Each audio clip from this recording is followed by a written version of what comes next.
President Baerbock, Secretary General Guterres, fellow delegates, ladies and gentlemen. We are living a historical accelerated phase, rich in opportunities, but also, perhaps above all, dense with dangers. Suspended between war and peace.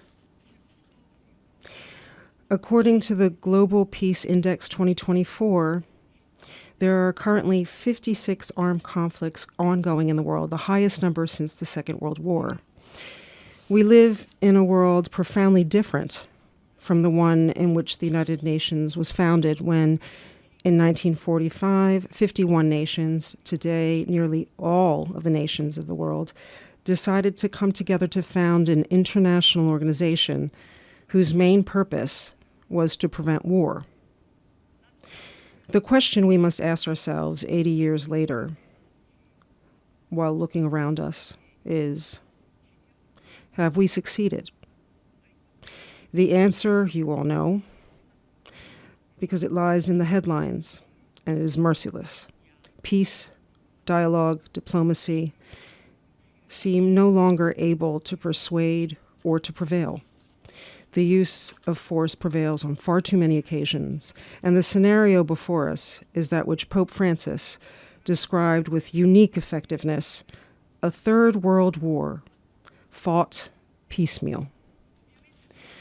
Obviously, among the major conflicts underway is, of course, the large-scale war of aggression by the Russian Federation against Ukraine. 3.5 years ago, on February 24th, 2022, Moscow decided to attack Kyiv. And I believe not enough reflection has been given to the consequences of that choice, to a point I consider fundamental.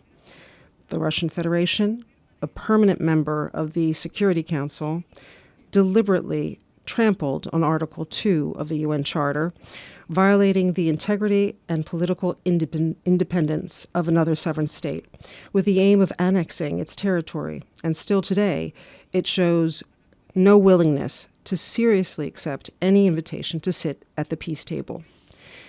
This deep wound, inflicted on international law, as could be foreseen, unleashed destabilizing effects far beyond the borders in which that war is taking place. The conflict in Ukraine has rekindled and set off several other crises. Meanwhile, the United Nations has become even more divided. It is no coincidence that Hamas took advantage of the weakening of this architecture to launch on October 7th, 2023, its attack against Israel. The ferocity and brutality of that attack, the hunt for unarmed civilians, prompted Israel to a reaction that was at first legitimate, because every state and every people has the right to defend itself. But the response to aggression must always respect the principle of proportionality. This applies to individuals and all the more so to states. And Israel has exceeded that limit with a large-scale war disproportionately involving the Palestinian civilian population. And it is in crossing this limit that the Jewish state has ended up violating humanitarian norms, causing a massacre among civilians. This choice, which Italy has repeatedly deemed unacceptable, will lead us to vote in favor of some of the sanctions proposed by the European Commission against Israel. But we do not side with those who heap all the blame for what is happening in Gaza on Israel, because it was Hamas that unleashed the war. It is Hamas that could end the suffering of Palestinians by immediately releasing all the hostages. It is Hamas that seems intent on thriving on the suffering of the people it claims to represent. Israel must free itself from the trap of this war. It must do so for the history of the Jewish people, for its democracy, for the innocent, and for the universal values of the free world of which it is part. And to end the war, concrete solutions are needed. Peace is not built only with appeals or with ideological proclamations embraced with enthusiasm by those who in truth do not want peace. Peace is built with patience, with courage, with reasonableness. The children of Gaza, like those Italy is proudly receiving and treating in its hospitals, are asking for answers that can improve their condition. And to that we are committed. Italy is and will be there for anyone willing to work on a serious plan for the release of hostages, a permanent ceasefire, the exclusion of Hamas from any governance dynamic in Palestine, the gradual withdrawal of Israel from Gaza, and the involvement of the international community in managing the subsequent phase of the ceasefire, leading to the realization of the two-state perspective. In this regard, we consider very interesting the proposals that the President of the United States has discussed recently with Arab countries, and we are ready to lend a hand. We believe that Israel has no right to prevent the future creation of a Palestinian state, nor to build new settlements in the West Bank to that end. For this reason, we have signed the New York Declaration on the two-state solution.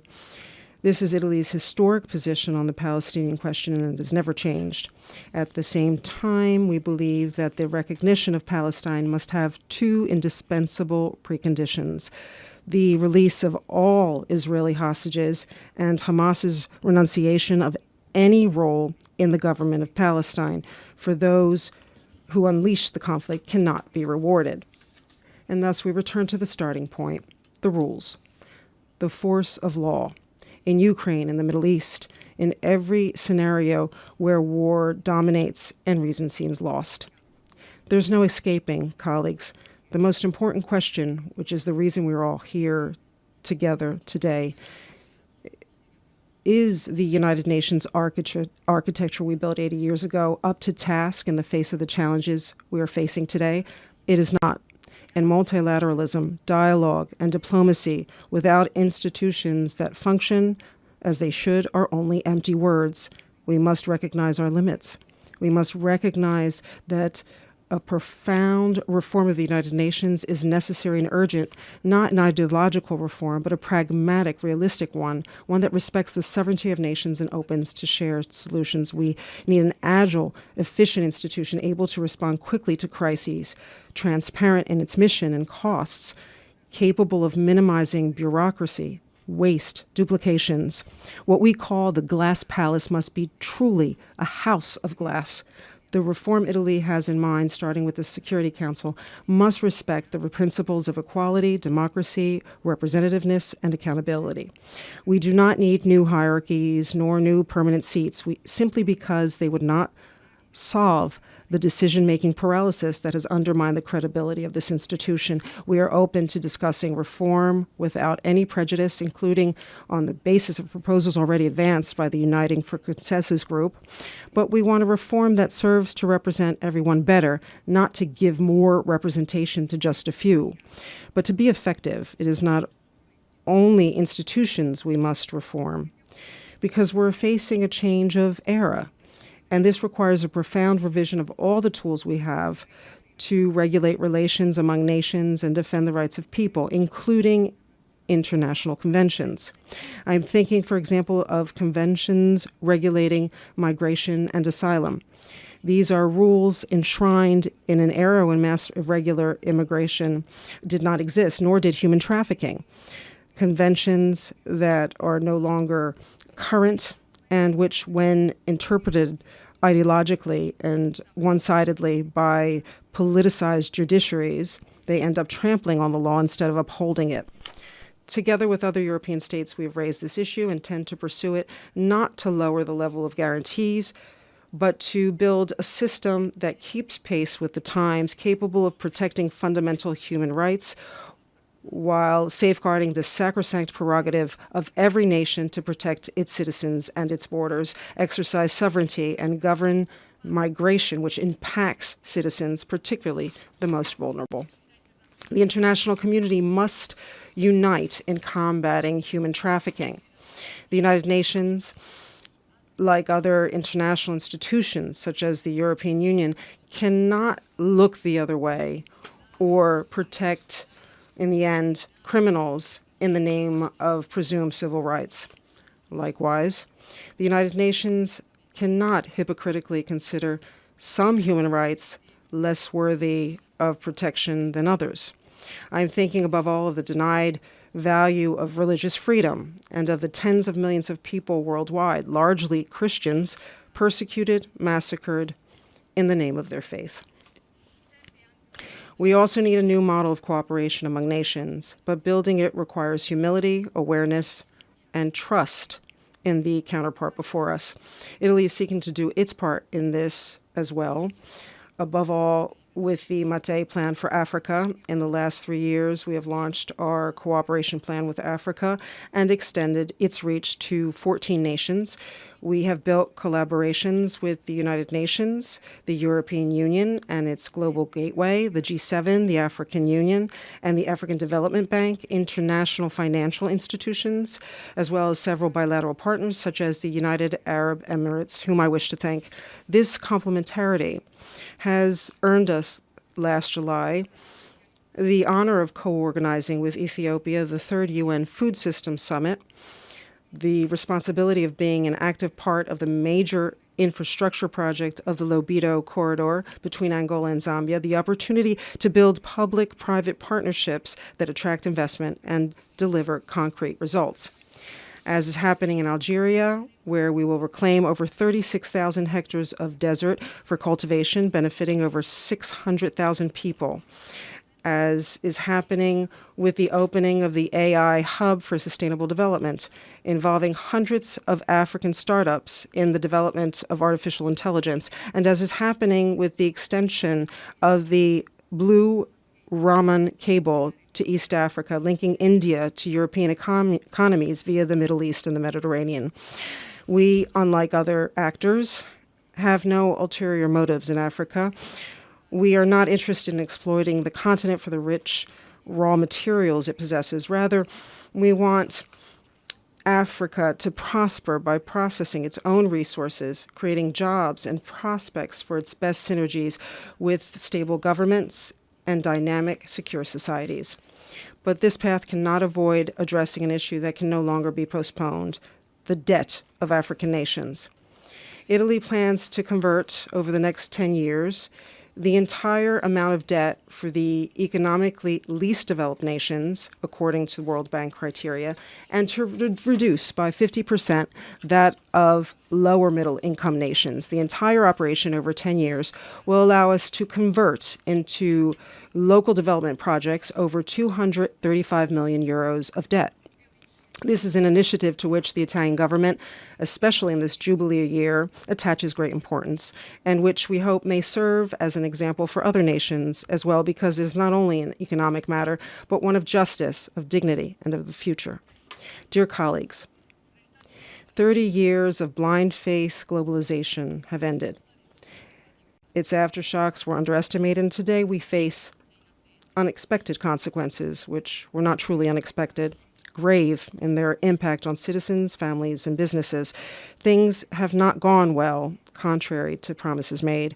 And let me give you some more news. Things could get much worse if we do not halt the artificial creation of unsustainable production models, such as the green plans that in Europe and across the West are leading to deindustrialization far sooner than decarbonization. The conversion of entire production sectors on the basis of theories that ignore the needs and the economic capacities of people has been a colossal mistake, causing suffering among the most vulnerable social classes and dragging the middle class downward, imposing irrational consumption choices. Unsustainable environmentalism has nearly destroyed the automobile sector in Europe, created problems in the United States, caused job losses, burdened competitiveness, and depleted knowledge. And most paradoxically, it has not improved the overall health of our planet. This is not, of course, about denying climate change, but about affirming reason, which above all means technological neutrality and gradual reforms instead of ideological extremism, respecting the environment while keeping humanity at the center. Because it took centuries to build our systems, but only a few decades to end up in an industrial desert. And as I said many times before, in the desert, there's nothing green. Colleagues, delegates, ladies and gentlemen, this year, we're not only celebrating the 80th anniversary of the birth of this assembly, but also the 70th anniversary of Italy's membership in the United Nations, a double anniversary that places on us an even greater responsibility to uphold the founding principles and values of this organization.